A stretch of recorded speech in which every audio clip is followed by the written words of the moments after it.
Alright, I'm Matt Jones and I am making an immersive RPG in Godot. I think this is devlog number 8. It's been such a long time since I've been able to post because I've been moving and then moving again.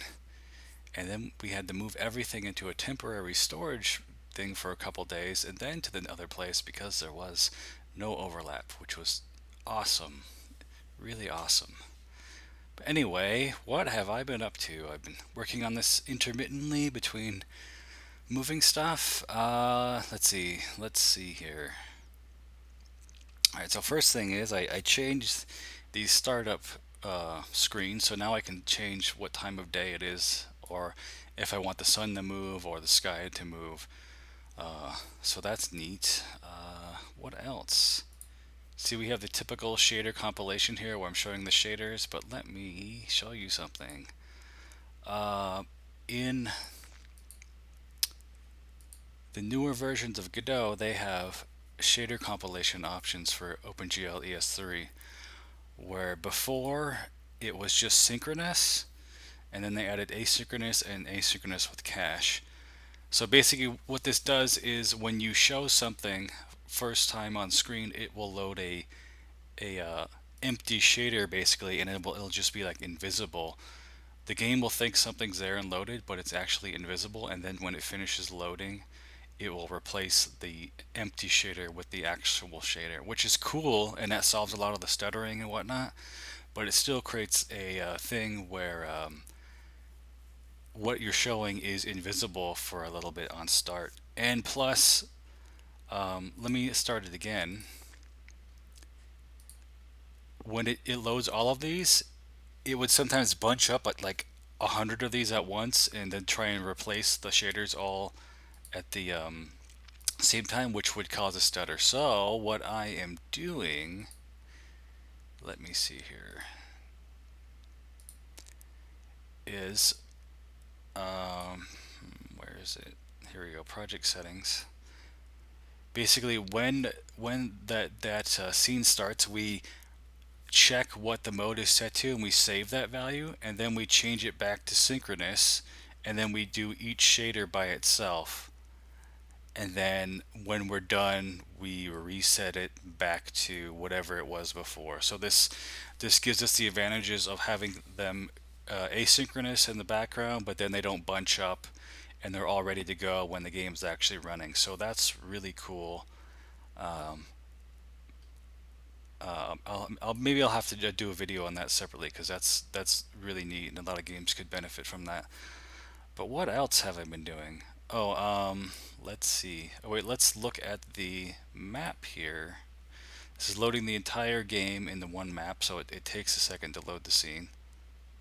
Um, so here is the map without any terrain. Right now, I just have a cube that's either green or blue.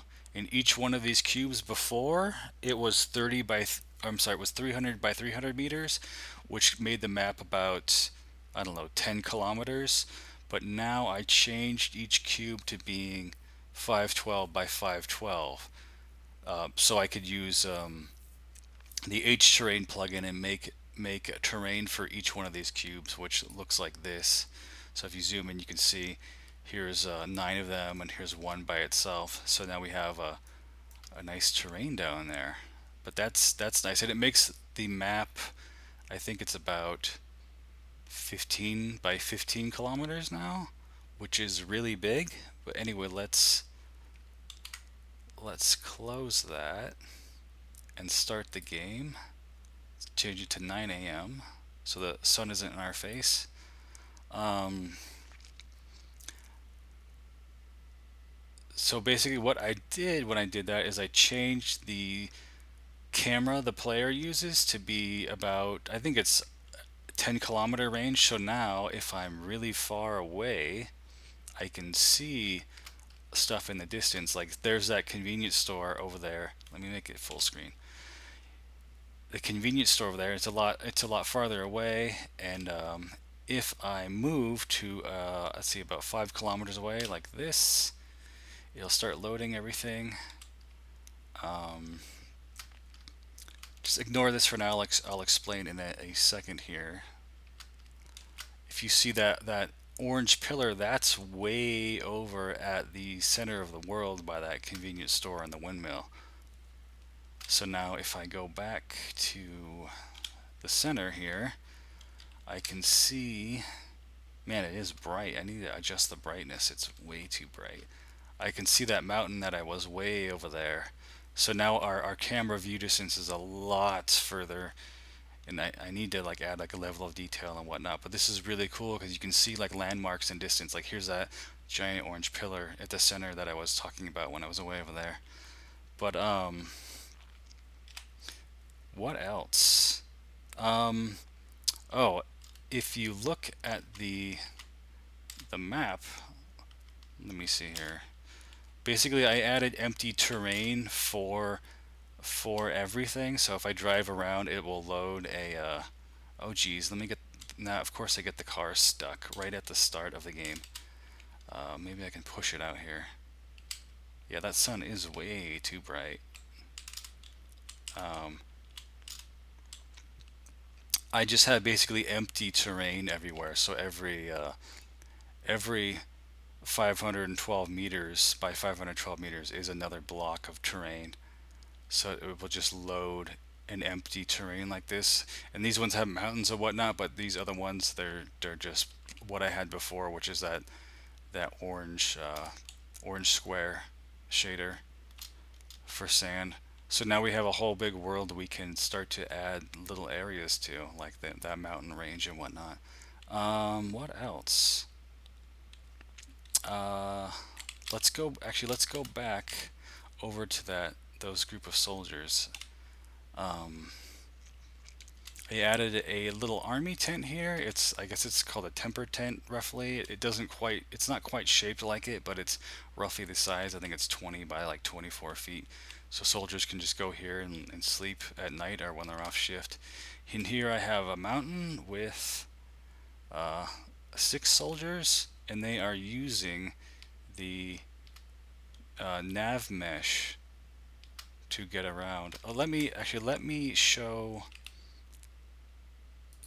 it over by the store because the sun is way too bright. You can barely see the edges of the nav mesh. Let me reload it over here. I need to work on making this faster because it's a little bit too slow. But anyway, see how there's no green outlines because there's no nav mesh loaded. Right now it's loading in the background. So once it finishes loading, we will get to see some of the nav mesh. There we go. Like we got it around this cactus, and then we got it on the sides of this mountain. So if an NPC tries to walk up the mountain, it will avoid like these areas here because it's super steep. It can't go up that. It'll then try and go like through this little gap here or through this gap here if it wanted to go up here on this mountain. So now we can do this all over the entire map. We can have nav meshes everywhere. And if you look, like up here, here's a little cliff face that they would avoid. They would then go around, and it goes all over the entire map. I haven't added tiles over there, but that's what would happen if I added one. So that's really cool. And I'm using the what is the plugin called? The Heightmap Terrain plugin. Uh, just search for terrain on the Godot store and you can see it. That's really cool. And right now I'm using this temporary shader or sand texture off of CC0. There's a link to it up there. I'll put a link in the show notes. Just temporarily, just to have some kind of texture, because before, with my generic texture that I'm still using way out there, when there was any kind of divot in the terrain, it would be very hard to see because I didn't have a bump map or a normal map or whatever. I just had the generic color map. So now I can see every little divot in the terrain, and it gives it a little bit of texture. Who knows if I'll keep this? I'm not sure. Um, what else? Let me see if I can get the store clerk here to chase after me up the mountain. Here we go. There we go. Oh geez, he's pissed now. Um, yeah, I have it. It'll either be idle or every couple seconds he will get my location and go to it when he decides to wake up here. There we go. So now he's running. He's running towards me, and he'll use the nav mesh to get up the side of the mountain. And he won't try and run up the side. He'll like go up the easy way. So that's really cool. So now we can have any NPCs just run around. Um, what else have I been doing? Um, so I added sound effect. I added a couple sound effects for like shooting and stuff because before it wasn't it was like hard to tell when you could shoot again. But now by having these effects, it makes it a lot more obvious that this is like a big bolt action 308 rifle. So you can't just boom boom boom boom boom boom boom delay. Um, and this uses 3D sound. Let me go over by the soldiers here. Um, Let me let them load in. Now, if I added two types of targets, priority targets like enemies and whatnot that they'll immediately start shooting, and then I also added opportunistic targets which they'll shoot casually. So, for instance, if they saw like a can sitting on a fence or an orange somewhere or a bird, they might decide to shoot it. So let me add a couple priority targets. So they'll really want to shoot these red barrels. And you can hear the 3D sound effects, so that's really cool. The further away, the less loud it is. So that's awesome. Let me add a couple oranges. There we go. So if they decide they might shoot these, but that guy's pretty close. He might be in range. These guys are way up there. They're probably too far away. There we go. So that's neat. Now I have soldiers that can shoot targets and run around and like shoot enemies and whatnot. That'll be the next step.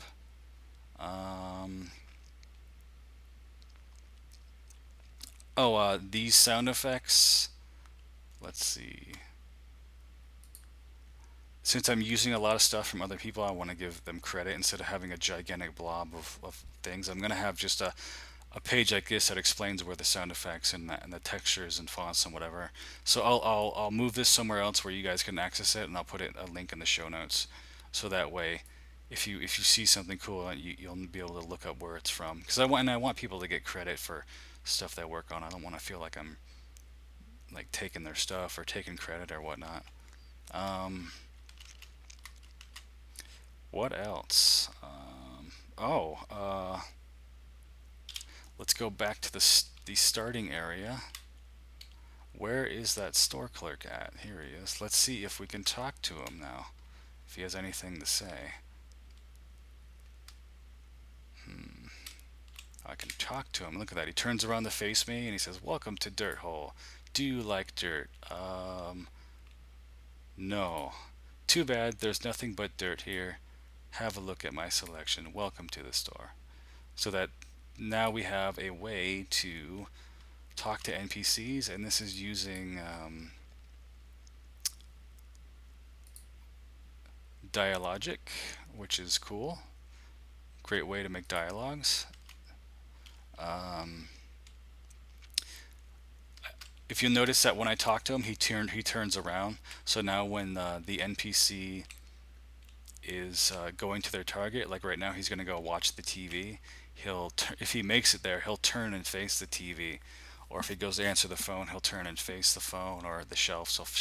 He'll face the shelves and whatnot. So that's cool. So I talk to him, he'll face me, which is really neat. Yes. So that solves the other problem of how do we communicate with NPCs.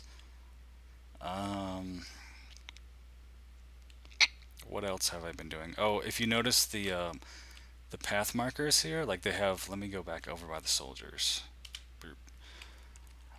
Oh, and they're way too far away for me to see. But anyway, if wait, let me go to the overpass where there's a bunch of soldiers that are closer. And yeah, let me get stuck in the dirt again. My like 1985 sedan here isn't made for off-roading. Let me go over. There we go. It's loading a bunch of stuff, and there's still more stuff to optimize because that dipped the frames right there. Um, this is just a small thing, but like the path markers. Oh my gosh. Oh my gosh. Uh, the path markers. See how this one has this nice purple color, and there's this nice like beige. Before it would just pick random colors, so we would end up with seven NPCs all having like this muddy purplish brown color, and you wouldn't be able to tell who had what. But now we have a nice color palette that it will select from randomly. And of course, this doesn't really matter because these markers are only for development, because obviously you wouldn't want them in the game. Um, Let me see how am I doing that?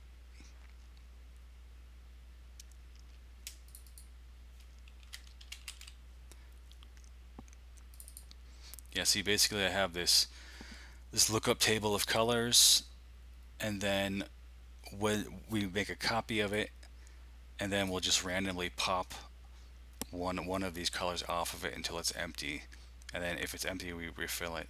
So that way we'll end up with different colors instead of, because if we're random every time, we could end up with like, oh, we selected purple, now we selected purple again because it's random.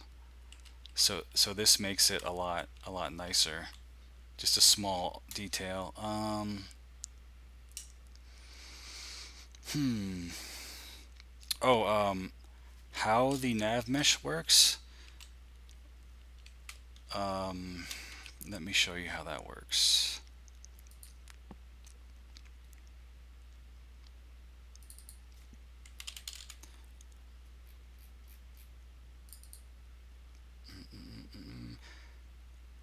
Because I initially had a hard time finding examples of how the H-Terrain plugin works with nav meshes. So let me see if I can get the middle here. There we go. So this is just the one tile at the center of the world.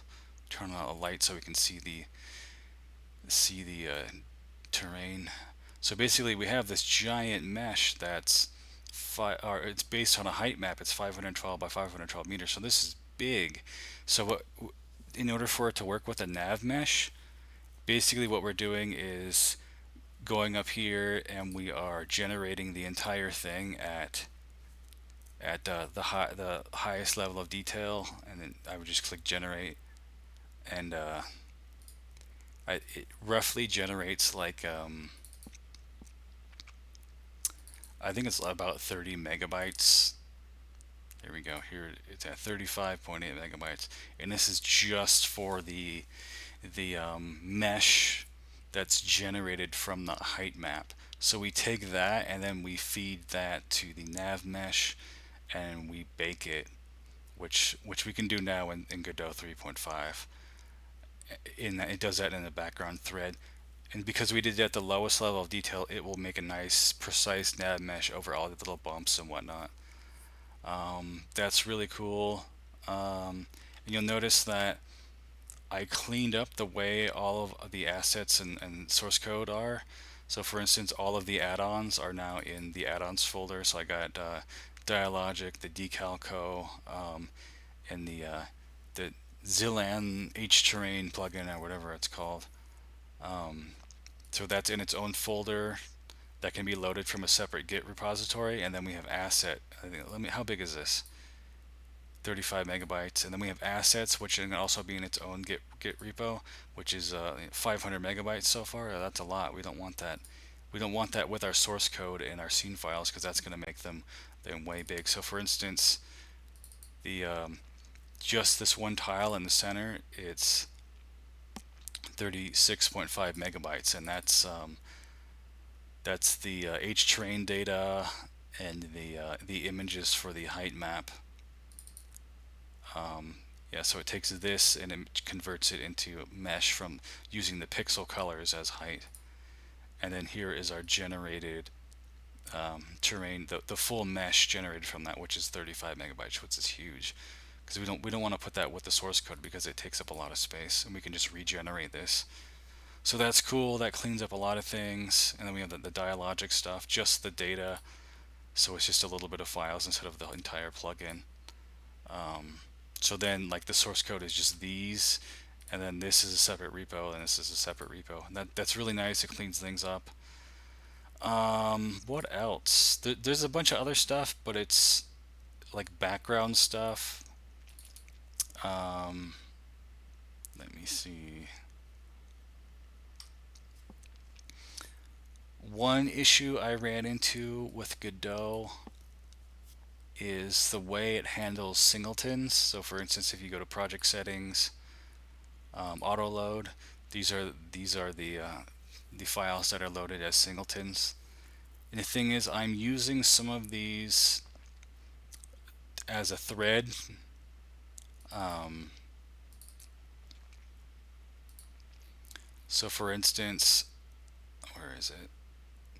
Yeah, this will have a thread that this scene loader will have a thread that runs in the background constantly.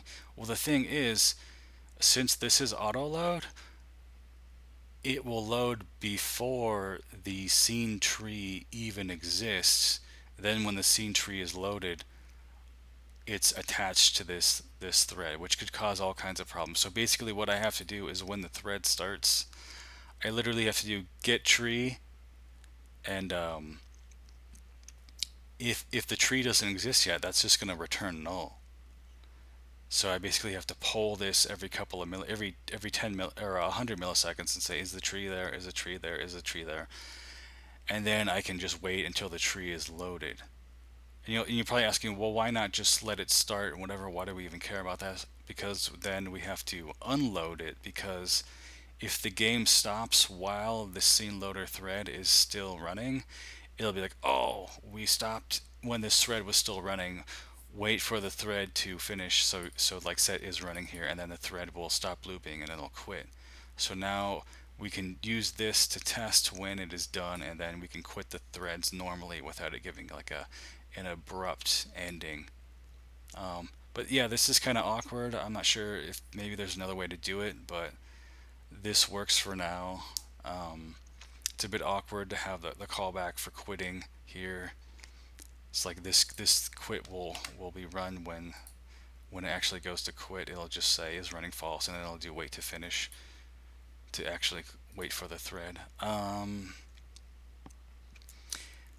There's been a bunch of other things I've been doing, but they're kind of like in the minutia, like background details that don't really matter to clean things up. Um, Maybe I'll cover those later. But anyway, hopefully I'll be able to get the next video out sooner. I will talk to you guys later. Bye bye.